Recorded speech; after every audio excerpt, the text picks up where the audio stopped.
오늘의 말씀 묵상 감사 기도함으로 나아가도록 하겠습니다. 하나님 감사합니다.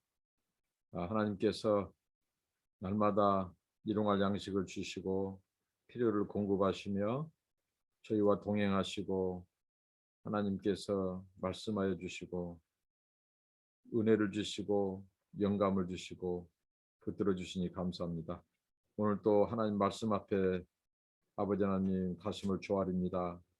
겸손히 하나님 말씀에 귀를 기울이게 하시고 이 말씀 순종하며 살게 하옵소서. 예수님의 이름으로 기도합니다. 아멘.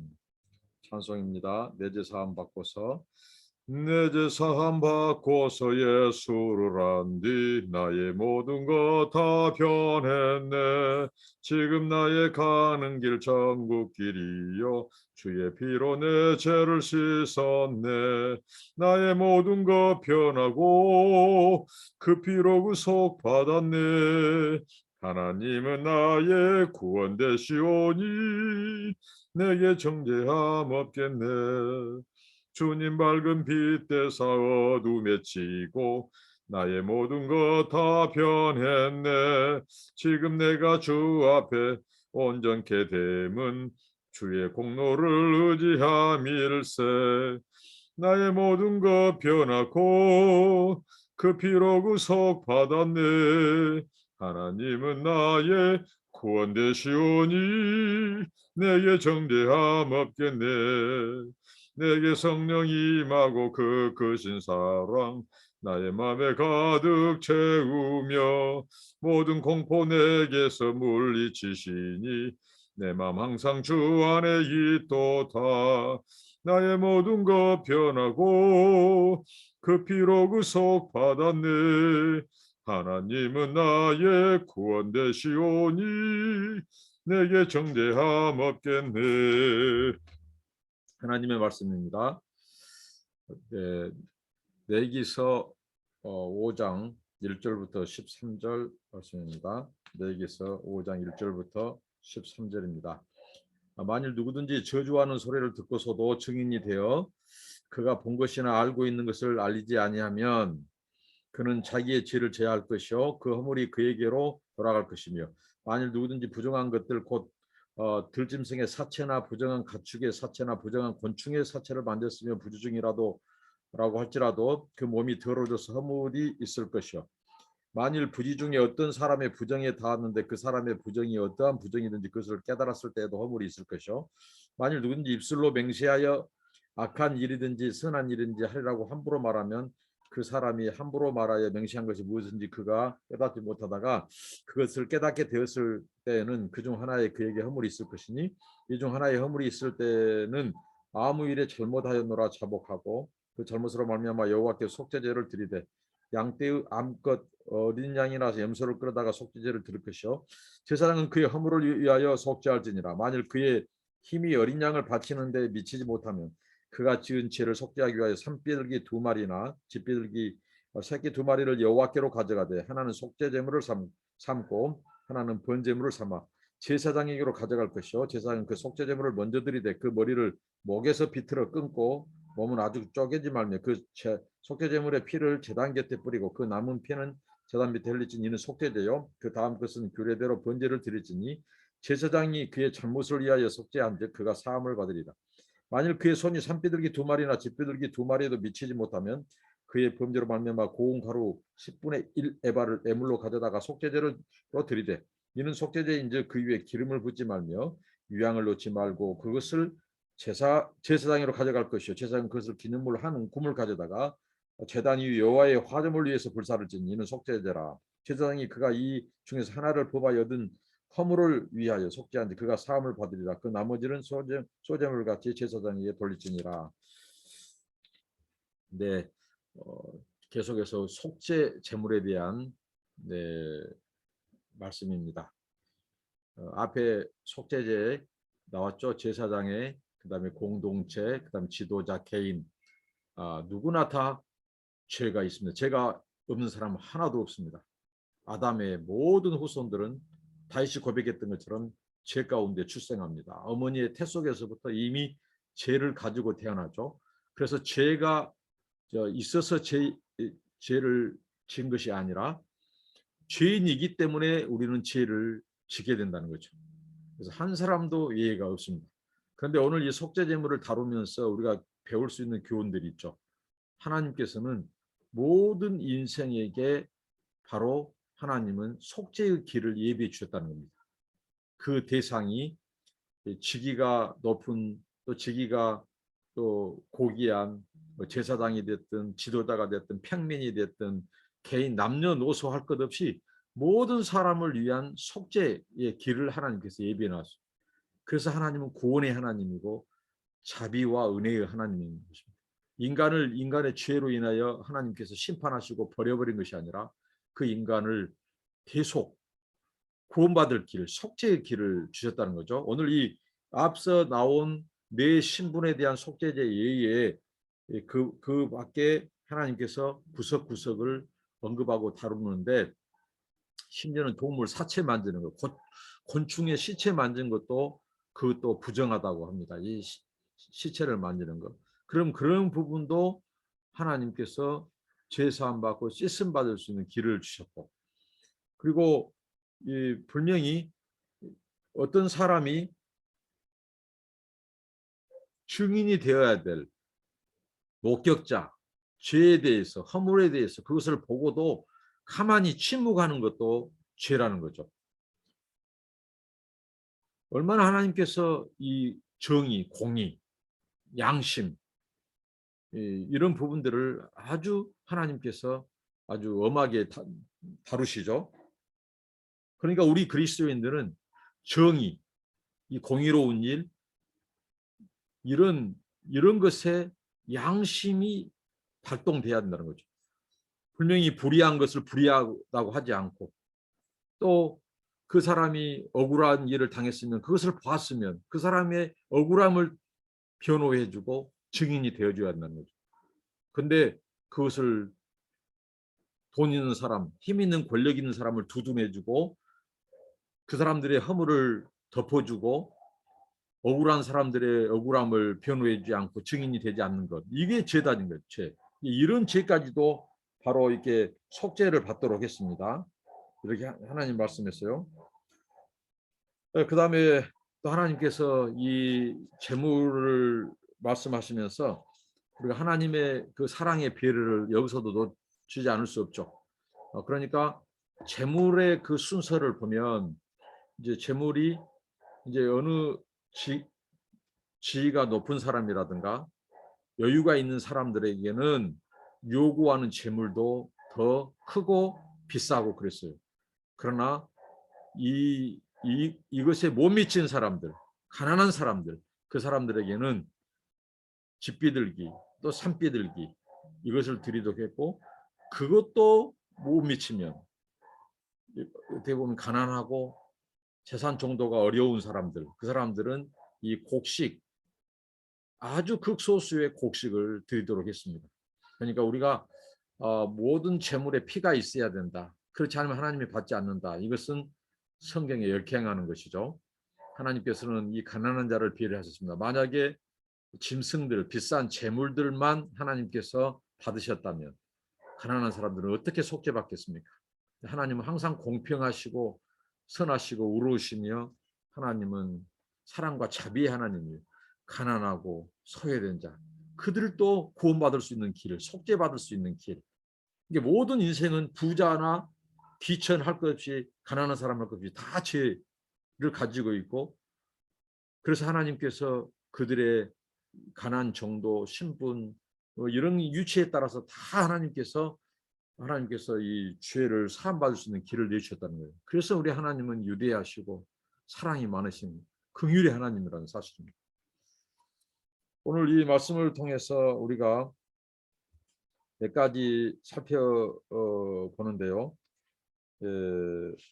앞서 다뤘고, 그 다음에 여기에서 이제 몇 가지 교훈들이 있습니다. 이 속죄제를 통해서 주는 교훈들이 있는데요. 이 특별히 사람이 이제 이 앞서서도 다루었듯이 하나님께서 무엇을 아주 중요하게 다루냐면요, 이 고백을 굉장히 중요하게 다룹니다.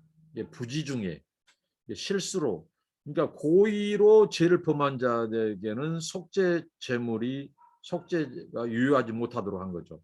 다 연약함, 실수, 부지중에 이것을 언급합니다. 그러니까 죄를 죄로 여기지 않고 가볍게 여기고 하나님의 은혜가 죄 있는 곳에 더하다고 죄를 만약에 악용하고 죄를 지면 그 사람은 어떻게 보면 하나님께서 버림받는, 하나님께 버림받는 죄 사함을 받지 못함. 그러니까 얼마나 우리가 우리 죄에 대해서 민감하고 예민하고 회개해야 되는가, 이 중요성을 가르쳐 주고요. 그 다음에 하나님께서는 재물보다 더 중요한 것이 그 사람의 마음, 이 마음으로부터 회개, 마음으로부터 죄를 깨닫고 회개하고 하나님께 애통하는 마음으로 나아가는 것, 그게 바로 속죄의 출발입니다. 그러니까 형식적으로 재물만 들으면 어떻게 되죠? 그것이 주술이 되고 부적이 되는 거예요. 그러니까 그리스도의 피가 없는 거죠. 재물은 드리지만 마음은 회개하지 않고 마음은 없어요. 그러면 그것도 하나님께서 아신다는 거죠. 그것은 종교 행위에 불과하고 속죄와는 무관한 겁니다. 그래서 이 우리가 죄에 대해서 깨닫고 또 회개하고 고백하는 것이 매우 중요하다는 거죠. 근데 하나님께서 어떻게 자기들이 죄인 것을 알게 하는가? 어제의 말씀을 통해서는 하나님께서 양심을 깨우고 죄책감을 통해 주신다겠죠. 근데 또 오늘 이 속죄제를 통해서는 우리가 알 수 있는 것이 뭐냐면 하나님께서 신체의 이 질병, 신체의 이 아픔, 고통 이런 것들을 통해서 죄를 깨닫게 한다는 거죠. 죄를 뉘우치고 하나님 앞에 고백하도록 한다는 거죠. 그런 면에서 우리가 질병이라든가 이런 생각지 못한 이런 육체의 고통 이런 것은 어떻게 보면 하나님의 은총의 수단이라는 거죠. 그걸 통해서 우리를 돌아보게 하고 하나님 앞에 회개할 수 있는 기회, 자기 죄를 발견하게 되니까요. 그러니까 하나님은 항상 선하신 분이고 우리를 가장 좋은 길로, 최선의 길로 인도하신다는 거죠. 이게 하나하나 무슨 일이 있을 때마다 우리 자신을 살피고 돌아보는 것은 매우 중요한 거죠. 하나님은 재물보다도 더 중요한 건 그 사람의 마음, 중심, 그가 어떻게 죄에 대해서 하나님 앞에 뉘우치고 회개하고 애통해야 하는가, 상한 마음을 가지고 오는가, 그것을 중요시 여긴다는 거죠. 만약에 재물로 모든 것을 죄가 다 상치된다면 어떻게 하겠어요? 돈 있는 사람, 재물 많이 살 수 있는 사람, 그 사람들은 죄 밥 먹듯이 밥 먹고 그 재물을 그냥 어떻게 하죠? 그냥 이렇게 종교 행위로만, 수술적인 행위로만 부적에 불과한 거죠. 근데 하나님은 아주 이 거룩하신 하나님은 이 부분에서 아주 철두철미하시다는 거죠. 그리고 직위가 높을수록 직분이 귀할수록 높을수록 하나님께서는 더 경건하고 거룩하게 살아야 한다는 교훈을 주죠. 왜냐하면 그 지도자가 미치는 영향이 크기 때문입니다. 지도자가 타락하고 넘어지면 그 공동체에 미치는 영향, 많은 사람들로 하여금 죄짓게 하고 잘못된 모델이 된다는 거죠. 그래서 그들에게 하나님께서 음하게 더 하나님께서 거룩을 요구했어요. 더 비싼 재물, 단지 재물만 비싼 것을 하나님이 요구했을까요? 아닙니다. 그걸 통해서 너희들의 신분, 너희들의 위치가 얼마나 중요한가, 그것을 가르쳤다는 거죠. 그 다음에 또 우리가 살펴볼 수 있는 것은 신앙은 개인적인 것이 아니라는 거죠. 많은 공동체와 사회적인 책임을 동반하게 했습니다. 자기 자신이 죄로 인하여 공동체가 부정적인 영향을 미치지 못하도록 하나님께서 이런 부분까지도 성결한 삶을 요구하셨고, 또 죄를 깨우치게 해주는 것은 하나님의 은혜라는 거죠. 그래서 조금 전에 말씀했듯이 어떻게 보면 고통이 수반된다거나 무슨 이렇게 육체가 아프다든가 이런 부분은 하나님께서 우리를 돌아보겠다는 거죠. 신체적인 질병을 통해서도 하나님 깨닫게 하신다는 거죠. 모든 사람은 남녀노소할 것 없이 다 죄인이고, 그렇지만 하나님께서는 그들에게 합당한 속죄의 제물과 속죄의 길을 내주셨다는 거죠. 그 다음에 사람이 해야 할 일을 하지 않고 방관하는 것, 침묵하는 것, 모른 체 하는 것, 양심을 속이는 것, 이거 다 하나님께서는 죄로 말씀하십니다. 그러니까 우리는 불의한 것을 불의하다고 말하고 불의한 것을 덮어줘서는 안 돼요. 그리고 억울한 일을 당한 사람들은 그들에 대해서 그 억울함을 우리가 증인이 되어줘야 돼요. 이 사람은 잘못 없다고.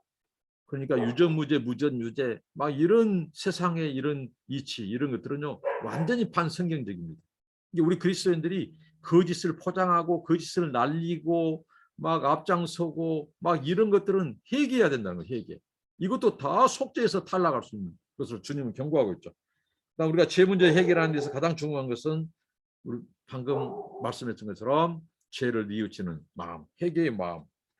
그리고 하나님께서 속죄제에서 이렇게 말씀했어요. 속죄제에서 드리는 이 곡물을 드릴 때에 하나님께서 기름과 유향을 넣지 못하도록 했어요. 왜 그러냐면 아무리 가난한 사람에게 하나님이 배려를 했어요. 한 움큼의 곡식으로 속죄 제물을 드릴지라도 거기에 기름과 향을 금한 것은 소제물을 드릴 때에는 하나님이 금하지 않았어요. 근데 이것은 속죄 제물이라는 거예요. 우리 죄를 사함 받는 것은 매우 심각한 죄 문제라는 하나님께서 가르치는 거예요. 그래서 무슨 향, 기쁨으로 즐거움의 상징인 기름과 향을 섞지 못하도록 한 거예요. 이렇게 하나님께서는 죄에 대해서 우리 속죄에 대해서 철두하신 분입니다. 철두철미하신 분. 죄는 우리의 고통, 정말 고통을 수발하는 거예요. 하나님 앞에 이렇게 아픔과 회개를 동반해야 돼요. 그런데 기름과 향은 즐거움을 상징하는 거죠. 하나님 그걸 금하셨습니다. 그래서 예수 그리스도가 우리를 대신해서 속죄 받은 것은 우리가 얼마나 우리가 큰 죄인이었던가. 그런 우리를 위해서 예수님께서 속죄 제물이 되었다는 사실을. 우리가 받을 수치와 조롱과 심판과 그 진노를 그 예수님 죄가 없는 하나님의 아들이 대신 짊어지셨어요. 그러니까 이 속죄 제물이야말로 예수 그리스도의 번제물이나 이 속죄 제물 같은 예수 그리스도의 희생과 그 대속이 얼마나 큰가를 가르쳐주는 대표적인 제사 중에 하나죠. 그래서 우리가 예수님 때문에 이제 우리는 제사를 드릴 필요가 없어요. 제물을 드리지 않을 필요가 없어요. 그를 믿음으로 그가 단번에 속죄 제물이 되어 주셨습니다. 그러니까 우리가 얼마나 죄에 대해서 철두철미하고 회개하고 죄를 죄로 여기고 작은 죄도 크게 회개하고 애통해야 하는 이것을 우리는 교훈 삼을 수 있습니다. 또 마지막 일곱째로 속죄제는 의도적으로 죄를 지은 사람에게는 효과가 없다는 거죠. 이건 분명합니다. 의도적인 거, 고의적인 거, 계획적인 거.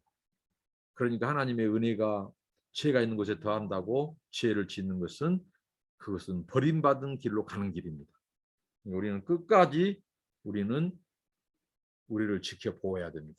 우리의 영혼과 육체를 죄로부터 멀리하고 하나님의 말씀과 성령을 가까이하고 순종하며 살아간다는 거죠.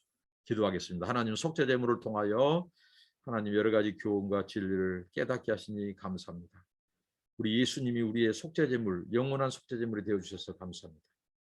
우리가 죄에 대해서 애통하고 작은 것까지도 부정한 것 또 다 회개하고 하나님 또 아버지 하나님 불의한 것에 대해서 주님 그것이 침묵하지 않고 또 억울한 자들에 대해서 아버지 하나님 우리가 증인이 되어주고 또 아버지 하나님 정말 우리 모든 사람이 다 죄인이고 거기에 맞는 하나님 속죄의 길을 주시고 가난한 자를 배려하시고 하나님 공동체의 죄까지도 하나님께서는 생각하게 하시고 하나님 아버지 제사장이 더 모범이 되고 더 거룩해야 된다는 것. 우리는 영적인 제사장입니다.